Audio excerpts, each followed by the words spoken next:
Video BPSC aspirants, अगर आपने ये वीडियो स्किप किया तो आपका रिजल्ट भी स्किप हो सकता है। ये 90 दिन गेम डिसाइडर होगा। कहते हैं कुछ पाने के लिए बहुत कुछ खोना पड़ता है। 30% एस्पिरेंट्स बिना पीवाई के एनालिसिस के ऐसे ही रेस से बाहर हो जाते हैं। आपको पीवाईक्यू एनालिसिस और 80-20 रूल, जिससे 80% क्वेश्चंस केवल 20% टॉपिक से आते हैं, और 160 मार्क्स कैसे लाया जाए, इसके बारे में इस वीडियो में बताएंगे। 160 प्लस स्कोर केवल टॉपर्स के लिए नहीं, बल्कि उसके लिए है जो प्रॉपर स्ट्रैटेजी को फॉलो करे। ठीक है, आज का ये वीडियो केवल मोटिवेशन वीडियो नहीं, बल्कि real plan and proper PYQ analysis के बेसिस पे होगा। आप फ्यूचर एडीओ ऑफिसर बनना चाहते हो तो पूरा वीडियो देखना।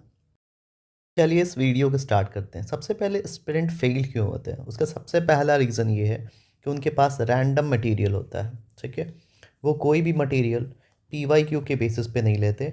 कोई भी टॉपिक पीवाईक्यू एनालिसिस के बिना ही वो लोग स्टार्ट कर देते हैं। Second point number 2, lack of revision. ठीक है, वो लोग रिवाइज नहीं करते हैं। सपोज़ करो वो लोग अगर मॉडर्न हिस्ट्री पढ़ रहे हैं तो मॉडर्न हिस्ट्री का एक एक रीडिंग किया, फिर वो लोग सोचते हैं कि 90% रिटेन हो जाएगा। बट सच ये है, रियलिटी ये है कि रिटेंशन पावर तब आता है जब प्रॉपर आप 5-6 रिवीजन करो, उसके बाद ही आता है। ठीक है, third thing is your PYQ analysis.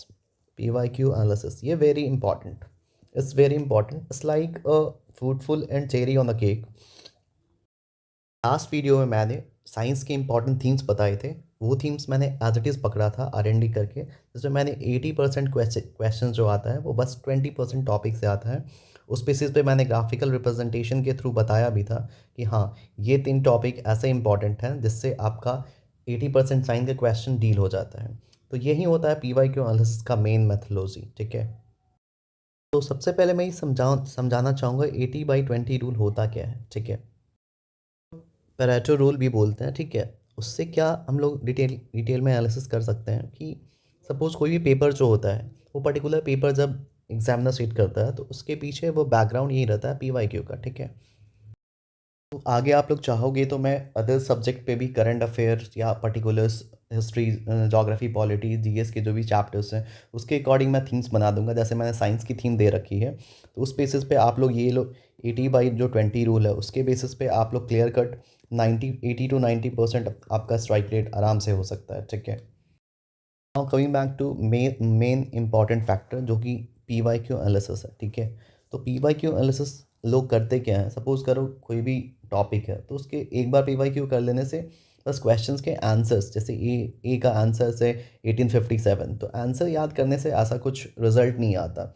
और वो लोग सोचते हैं कि हाँ, मैंने पीवाईक्यू कर रखी है, लेकिन पीवाईक्यू का ये मतलब होता है कि अगर कोई क्वेश्चंस पर्टिकुलर थीम्स पे आया है तो उस थीम को पकड़ के आपका R&D होना चाहिए, उस थीम को पकड़ के A to Z आपका कलेक्टिव अप्रोच होना चाहिए, सो दैट कि इस थीम्स पे आगे जो भी क्वेश्चन बने वो आप क्लियरली हैंडल कर लो। ठीक है, अब आप लोग पूछोगे सर पीवाईक्यू स्ट्रैटेजी और 18/20 रूल का दोनों का कॉम्बिनेशन और कोलैबोरेशन का क्या मेजर रोल है, तो मैं ये बताऊंगा कि ये एग्ज़ाम जो है AEDO का, वो एग्ज़ाम टोटली जो है आपका शिफ्ट बेस्ड एग्ज़ाम है। ठीक है, तो उसमें है क्या, अगर वो जाहिर सी बात है, अगर आपका पीवाईक्यू पे कमांड नहीं रहेगा, जो जो मेजर चंक्स जो होते हैं, जो मेजर रोल जो होता है, वो आप लैग कर दोगे। सपोज फॉर एग्जांपल अगर पीवाईक्यू बेस्ड क्वेश्चंस हैं तो उस बेसिस पे अगर डायरेक्ट क्वेश्चन की बात करें तो 15 से 20 क्वेश्चन पेपर में एज इट इज़ आएंगे।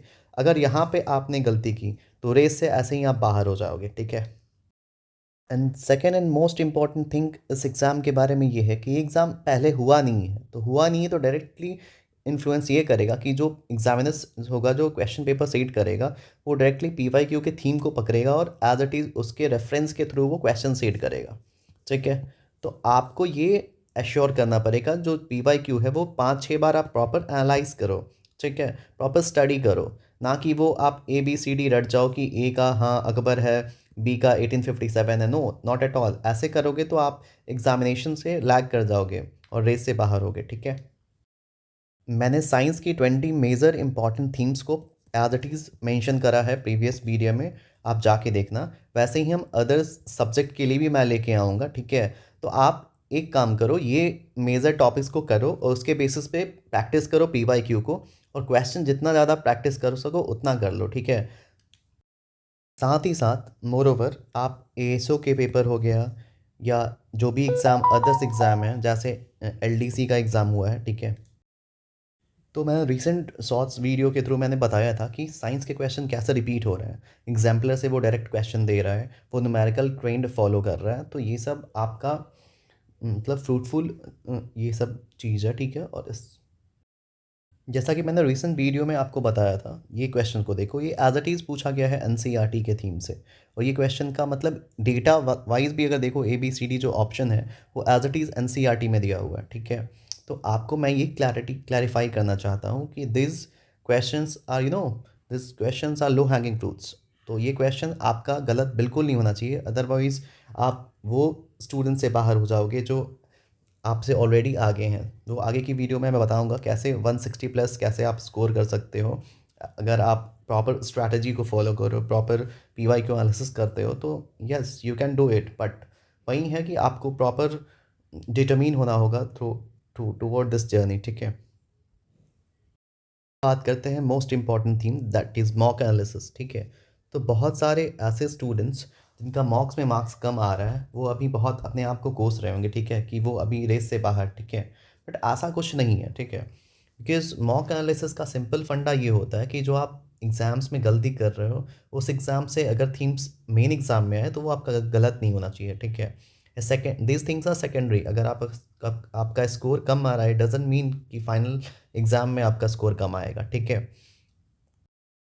मॉक देना अलग चीज़ है, और मॉक पेपर को एनालिसिस करके आपके स्कोर को 20-30 नंबर एक्स्ट्रा एज लेना वो एक अलग चीज़ है। तो उस चीज़ पे मैं बात करना चाहूँगा, क्योंकि मॉक पेपर देने को सब बोलते हैं, लेकिन मॉक पेपर का रियल एनालिसिस कैसे करें, अपने एग्ज़ाम्स हॉल में टेम्परामेंट को कैसे बिल्ड करें, इस बारे में कोई बात नहीं करता, ठीक है। तो जो बेसिकली एग्ज़ाम जो आपका एडीओ का होगा, उसमें जीएस प्लस आपका एप्टी, मैथ्स एंड रीजनिंग, इस पे पूरा कमांड होना चाहिए, ठीक है।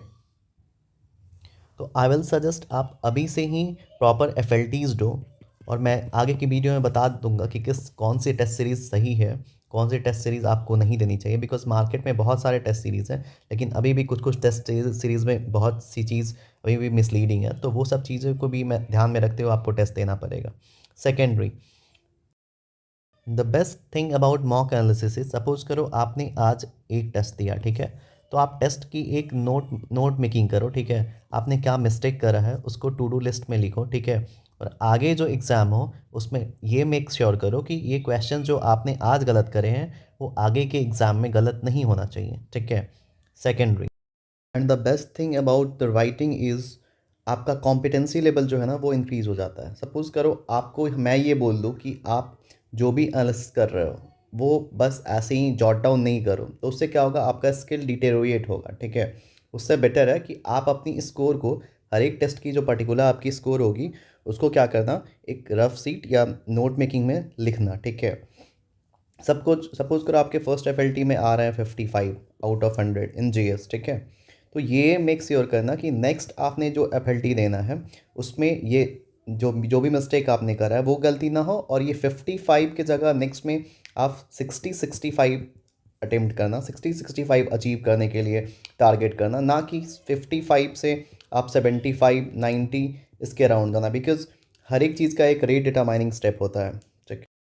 तो AEDO officers and comrade, plan simple है, बट आपका जो एग्जीक्यूशन जो है, एग्जीक्यूशन वो बहुत स्ट्रिक्ट होना चाहिए, ठीक है। तो अब बात करते हैं आपके daily study plan and 90 days का जो आपका जो टारगेट है वो क्या होना चाहिए, so that you can optimise and maximise your score, ठीक है। तो बेसिकली मैं इसको 3 फेज़ में डिवाइड करूँगा। आपका फेज़ 1 जो है वो 30 डेज़ का होना चाहिए, और उसमें आपके टारगेट होना चाहिए syllabus coverage plus PYQ mapping, ठीक है। Syllabus coverage plus PYQ mapping, ठीक है, ठीक है। ये मेजर रोल होगा, क्योंकि ये कवर करने के बाद आपका जो कॉम्पिटेंसी लेवल है, आपका जो कॉन्फिडेंस है वो बूस्ट होगा, ठीक है। Now coming to the second phase, जो कि फ़ेज़ 2 है, उस फेज़ में आपका बेसिकली जो है वो आपका जो कवरेज होगा वो रिवीजन मोड में होगा, ठीक है। उसमें आप क्या कीजिएगा, प्रॉपर रिवीजन, ठीक है। फ़ेज़ 2 में full revision and sectional test, ठीक है। फुल रिवीजन प्लस आपका जो सेक्शनल टेस्ट होते हैं वो आपको एज इट इज़ लगाने हैं, ठीक है, जिससे कि आपका जो कॉम्पिटेंसी लेवल है वो बूस्ट हो, प्लस आपका जो कमांड है या प्रॉपर सिलेबस कवरेज है वो भी एक्सटेंशन हो सके, ठीक है। Now coming to the third and most vital important part, and वो इम्पॉर्टेंट पार्ट है आपका mock analysis plus error notebook. वो इम्पॉर्टेंट है क्योंकि बहुत सारे ऐसे लोग जो कि मॉक तो देते हैं बट मिस्टेक्स को एज इट इज़ रिपीट करते हैं, वो अल्टीमेटली रेस से बाहर हो जाएंगे, ठीक है। तो इस फेज़ 3 में आपको क्या करना है, FLTs as much as you can, ठीक है, attempt as much as you can. Next is your आपका एक एरर का नोटबुक होना चाहिए जिसमें कि आप जो भी एरर करो वो आप शॉर्ट लिस्ट करो और उसको प्रायोरिटाइज करो एंड मेक श्योर करो कि आप नेक्स्ट टेस्ट अटेम्प्ट करने से पहले उसको एक बार रिवाइज एंड गो थ्रू कर लोगे, ठीक है। And last and most important is speed improvement, क्योंकि जीएस में तो आपको कोई दिक्कत नहीं होगा, कोई परेशानी नहीं होगी, लेकिन coming back to the other thing like your maths and reasoning, उसमें आपको क्या होगा, उसमें आपको स्पीड और एक्यूरेसी पे ध्यान देना पड़ेगा, ठीक है।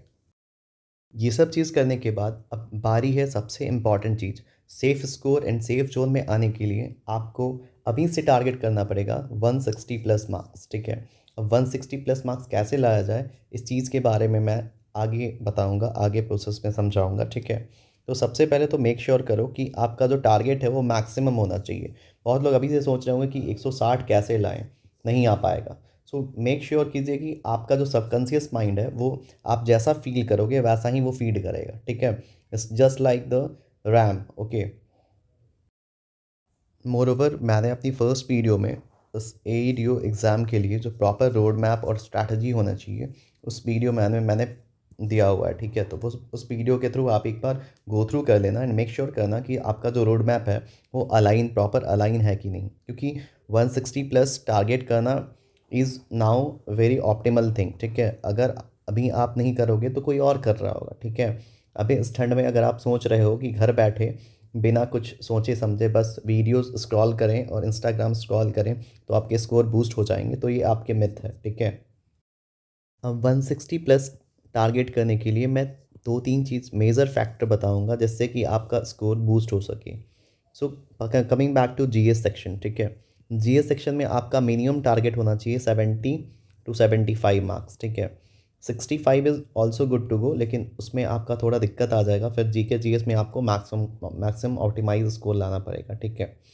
तो जीएस में जो 65 से 75 के रेंज में अगर आप आ रहे हो तो अगर आप सेफ जोन में हो, इसमें आने के लिए आपको PYQ पे पूरा कमांड होना चाहिए। पॉइंट नंबर 2, आपका जो सेक्शनल टेस्ट है वो सेक्शनल टेस्ट का proper analysis and go through एक बार कर लेना, ठीक है। पॉइंट नंबर 3, जो भी आप वीडियोस या जो भी आप कोर्सेज में इनरोल्ड हो उस कोर्स को 2-3 बार एटलीस्ट रिवीजन कर लेना, सो दैट जो आपका बेयर मिनिमम थिंग है, बेसिक कंसेप्ट है वो क्लियर हो सके, ठीक है। ये करने के बाद हम बात करते हैं मैथ्स एंड रीजनिंग की, ठीक है। तो maths and reasoning is all about practice. अगर आप ही देखो, सपोज करो टाइम एंड वर्क का कोई क्वेश्चन है, ठीक है। टाइम एंड वर्क के क्वेश्चन में अगर आपको फर्स्ट डे अगर 1 मिनट एक क्वेश्चन को लगाने बनाने में लग रहा है, तो जाहिर सी बात है जब आप उसको 3-4 बार कंसेप्ट को बना लोगे तो आप उस क्वेश्चन को 20 से 25 सेकेंड में हैंडल कर सकते हो। वहीं सिनारियो आपको जो एग्ज़ाम हॉल में टेम्परामेंट बिल्ड करेगा और एग्ज़ाम में आपका स्कोर रीबूस्ट हो सकेगा, ठीक है। पॉइंट नंबर 4, मेजर जो चीज़ है वो क्या है, आपका जो स्कोर है वो आपके अटेम्प्ट पे भी डिपेंड करता है। सपोज़ करो किसी ने जीएस में 60 क्वेश्चन ही अटेम्प्ट करा, तो जाहिर सी बात है आप इसका एक्यूरेसी 90% भी हो तो वो अल्टीमेटली नेगेटिव मार्किंग के साथ 50 के अराउंड, 50 से नीचे ही मार्क्स आ पाएगा, ठीक है। तो उससे बचना है, आपको अटेम्प्ट को मैक्सिमाइज़ करना है, प्लस आपका एक्यूरेसी भी बूस्ट होना चाहिए। तो ये सब चीज़ कब आएगा, जब आप प्रॉपर एनालिसिस करोगे, प्रॉपर मॉक प्रैक्टिस करोगे, ठीक है। And major thing about this cracking any competitive exam, मैंने खुद बहुत सारी कम्पिटिटिव एग्ज़ाम्स को क्रैक करा है, तो उस एक्सपीरियंस के माध्यम से मैं आपको बता रहा हूँ कि आपको hacks and tricks and elimination method पता होना चाहिए। हाल ही के दिनों में मैंने शॉर्ट्स एंड वीडियो शेयर करा था एलिमिनेशन टेक्निक के बारे में, और मैं आगे भी यूपीएससी और बीपीएससी के PYQ के थ्रू मैं आपको एज इट इज़ बताऊँगा कि इस क्वेश्चन को कैसे अप्रोच करते हैं, और अगर आप दो ऑप्शन में फंसते हो तो वहाँ पे मैक्सिमम आपका स्कोर कैसे बूस्ट होगे उसके बारे में भी मैं बताऊंगा। तो ये सब चीज़ को ध्यान में रखते हुए आप इजीली 160 प्लस स्कोर कर सकते हो और मैं आगे भी रोड मैप स्ट्रैटेजी बताते रहूँगा। Now coming back to main and major last things, वो है कि आपका जो स्ट्रैटेजी है वो बहुत इंपॉर्टेंट है। चाहे कितना भी आप हार्ड वर्क कर लो, लेकिन अगर आपका वर्क स्मार्ट नहीं है, अगर आपका इफ़िशियंसी हायर नहीं है, तो इतना भी हो एग्ज़ाम में की रेस से आप बाहर हो जाओगे, ठीक है। तो उसके लिए कुछ मैं हैक्स एंड ट्रिक्स बता रहा हूँ, वो आप फॉलो करो। सपोज़ फॉर एग्ज़ाम्पल, अगर आप ज्योग्राफ़ी पढ़ रहे हो तो ज्योग्राफ़ी के लिए बट ऑब्वियस है कि आपका जो भी सोर्स हो वो पीवाईक्यू के अलाइन होना चाहिए। जैसे एनसीईआरटी से ही आजकल क्वेश्चन पूछ रहा है, खासकर ज्योग्राफ़ी और साइंस में। और मैं रीसेंट ट्रेंड के अप्रोच को मैं आगे भी वीडियो में बताता रहूँगा, ठीक है। तो आपका जो अप्रोच है वो एज इट इज़ होना चाहिए, जो कि बीपीएससी के हाल ही के दिनों में एग्ज़ाम में हुआ है।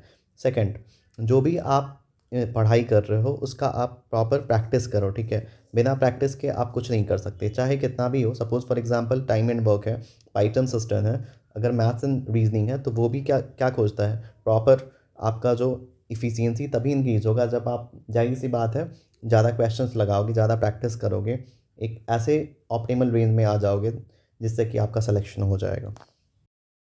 तो अगर आप इस वीडियो के लास्ट तक आए हो तो मैं आपको एक सरप्राइज़ और एक चैलेंज भी दे रहा हूँ, जो आप फॉलो करना। 90 डेज चैलेंज के थ्रू आप कमेंट डाउन करना कि whether you you got this as an optimistic feature और नॉट, ठीक है। तो फर्स्ट थिंग आप करना कि डेली जो है 1 से लेके 30 डेज़ का जो मैंने टारगेट दिया है वो आप फुलफ़िल कर रहे हो कि नहीं, ठीक है।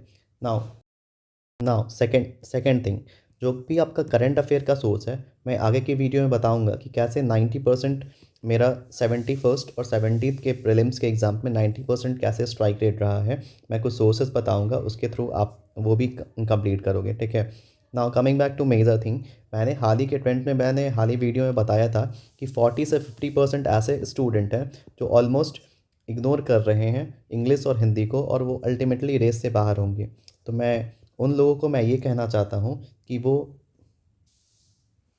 वो एटलीस्ट हिंदी और इंग्लिश इंग्लिश को इग्नोर ना करें। और मैं आगे वीडियोस में भी जो भी रिसेंट एग्ज़ाम्स हुए हैं और ट्रेंड्स क्या हो सकता है, एक्सपेक्टेड क्वेश्चन हिंदी और इंग्लिश के क्या हो सकते हैं, वो मैं बनाऊंगा।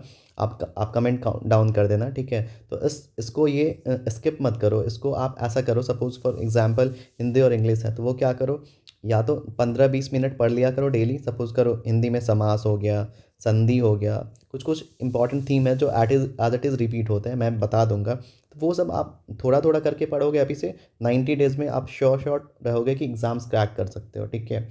And major thing about any challenges, आप अपने सबकॉन्शियस माइंड को डेली फिट करो। डेली सुबह उठो and you should make it as a priority that जो भी चीज़ आप कर रहे हो उसमें आप 100% अचीव करोगे। और डेली सुबह लिखते आप जॉट डाउन करो अपनी डायरी में कि yes I am going to be an ADO officer, ठीक है।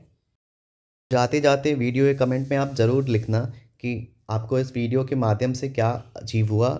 उसके थ्रू मैं आगे की वीडियोस में भी एनालिसिस करूंगा और डिटेल एनालिसिस लेके आऊँगा। तो चैनल को सब्सक्राइब करो। अगर ऐसे रियल स्ट्रैटेजी वीडियो चाहिए तो अपने दोस्तों को भी शेयर करो, ठीक है। Thank you so much.